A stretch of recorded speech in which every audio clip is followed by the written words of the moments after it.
नाज़रीन, कोयटा में mini petrol pumps की बंदिश के बाद पेट्रोल का बहरान तीसरे रोज भी जारी। बेशतर पेट्रोल पंप्स पर पेट्रोल दस्तयाब नहीं और जहां पेट्रोल मैसर है वहां गाड़ियों और मोटरसाइकिलों की कतारें लगी हुई हैं।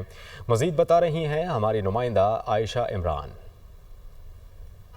हाँ जी बिल्कुल, कोयटा में मिनी पेट्रोल पंप जहां ईरानी पेट्रोल सस्ते दामों फरोख्त किया जाता था, उसकी बंदिश के बाद से पूरे कोयटा शहर में जो है वो पेट्रोल का बहरान चल रहा है और मुतअद्दिद जो बड़े पेट्रोल पंप्स हैं वहाँ वो भी जो है वो हमें बंद दिखाई दे रहे हैं और जो चंद पेट्रोल पंप्स खुले हैं वहाँ गाड़ियों की, मोटरसाइकिलों की, रिक्शों की जो लंबी कतारें हैं वो हमें दिखाई दे रही हैं। आवाम जो है वो इस सूरत हाल से बेहद परेशान और